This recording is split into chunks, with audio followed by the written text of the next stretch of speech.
teruk sangat kita ni. Soal Faiz. Saya bagi contoh satu je lah. Minyak masak paket.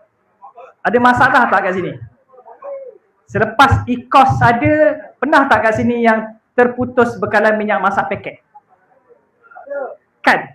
Sebelum adanya sistem ECOS, pernah dapat beli tak minyak masak paket? Saya tak pernah dapat beli sekali pun.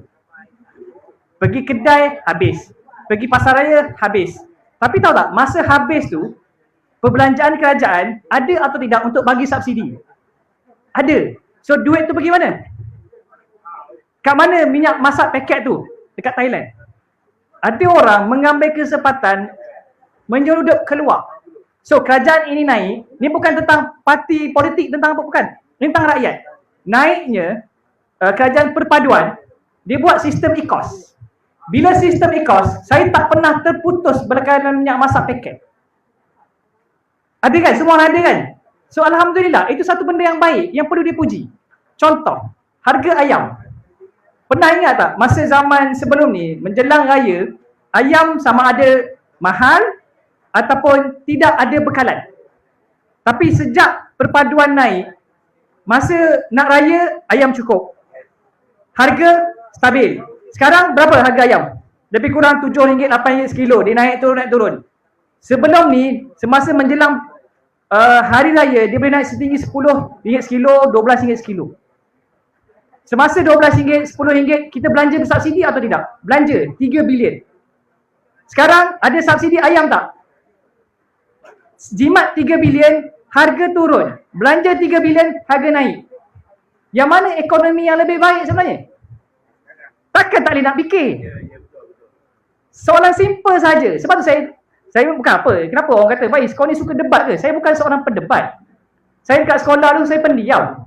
Cuma saya jadi geram, kita baca dan kita rasa lain seperti mana yang kau cakap.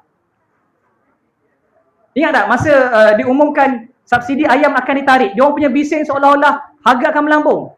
Subsidi ditarik, harga stabil. Kenapa itu berlaku? Sebab sebelum ni, semasa subsidi tu ada, pemain kartel di tengah menjadikan ayam tu sebagai bahan keuntungan. Macam mana dia nak naikkan harga ayam? Disorok ayam. Kurangkan supply. Bila kurang supply, demand tinggi, harga naik.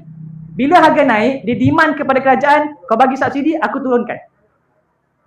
Sebab rakyat marah lah, harga ayam naik kan. So kerajaan terpaksa keluar duit 3 bilion, baru turun. So bermaksud ekonomi kita dikontrol oleh siapa?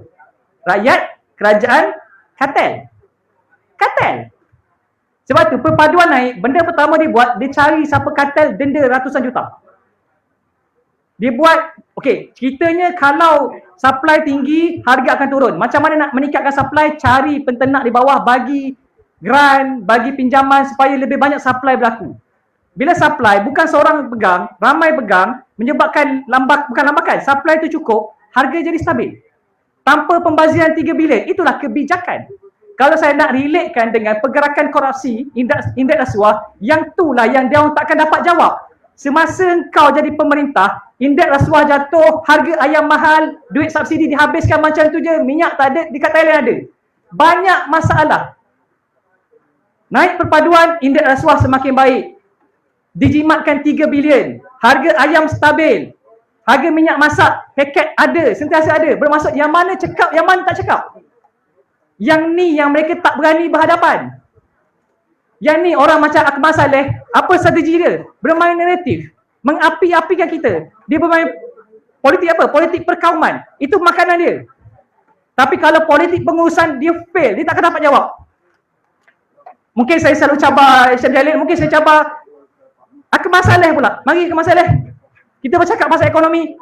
Kau kata nak pertahankan ekonomi Melayu, kita cakap apa yang kau nak sampaikan. Sebab saya geram kalau siapa yang mungkin ada TikTok sekarang, cari satu rumah pemimpin yang diagungkan sebagai pejuang Melayu.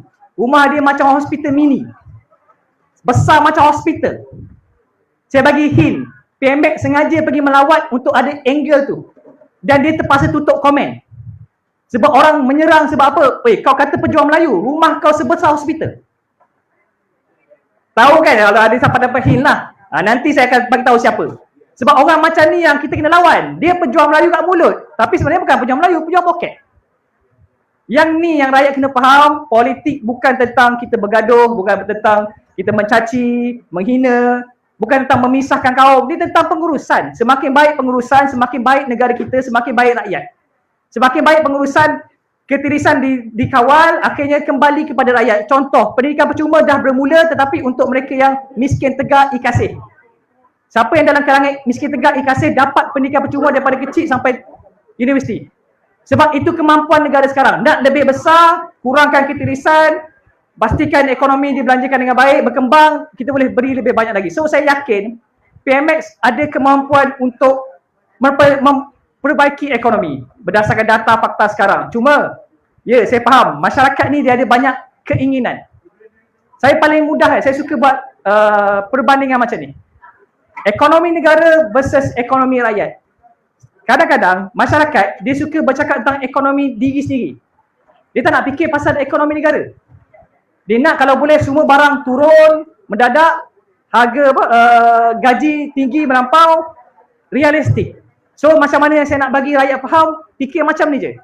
Ekonomi rakyat adalah ekonomi anak-anak. Ekonomi negara adalah ekonomi mak ayah. Dekat sini semua mak ayah kan?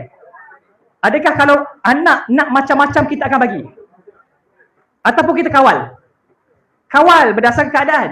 Katakanlah, saya suka analogi contoh, kalau saya nak gembirakan anak saya, hari ni kita makan pizza, esok makan KFC, lusa McDonald, tulat Starbucks, hari-hari makan mahal. Apa jadi pada saya? Habis. Jual habis aset saya. Sebab apa? Nak bagi anak happy. Anak happy tak? Happy. Tapi tak realistik. Kita boleh bahagiakan anak-anak dengan cara yang terbaik dengan, okey, sekali-sekala bagi makan sedap, lepas tu makan biasa. Sama macam kerajaan. Ekonomi negara tentang kita semua. Kena bijak berbelanja. Tak semestinya kalau nak bahagiakan kerajaan rakyat, okey, asalkan menang undi, korang nak apa? Okey, saya umumkan kalau kita menang kita akan bagi itu percuma, itu ini. Menang, habis negara. Kita enjoy sekejap je, lepas tu negara akan bankrupt. Benda ni dah berlaku dekat mana? Sri Lanka. Baca kisah Sri Lanka tahun 2018 sehingga 2020. Bankrupt negara dia. Sebab apa? Dia janjikan pemotongan cukai besar-besaran dekat rakyat. Sampai kerajaan tak ada duit. Akhirnya tak mampu uruskan negara, bankrupt. Minyak tak ada, makanan tak ada, ubat tak ada. Itu bukan metod ekonomi yang perlu kita tiru. Ekonomi mesti bertanggungjawab. Nak tengok ekonomi yang bertanggungjawab, tengok ekonomi mak ayah. Mak ayah dia tahu ada waktu bagi lebih, ada waktu kawal berjimat, ada waktu bagi hadiah, ada waktu kita kurangkan sebab kita kena kawal manusia. Ini naratif yang saya nak bawa sebab dia bukan tentang kerajaan juga, dia tentang rakyat juga. Rakyat bertanggungjawab, kerajaan akan bertanggungjawab. Kerajaan tak bertanggungjawab, dia akan berjangkit kat bawah. Sebab kita pernah hadapi masalah dulu, nak menang undi orang-orang di kampung Navelda, bagi 5,000. Tetapi akhirnya FGV dinyah senarai. Disebabkan oleh salah takbir, salah urus. So ini benda yang rakyat kena faham, bukan tentang bagi semua benda, dia tentang tanggungjawab. So saya tak nak panjangkan, saya serahkan kepada kita punya pengacara majlis. Harapnya menjawab soalan tersebut. Terima kasih Saudara Faiz Ahmad.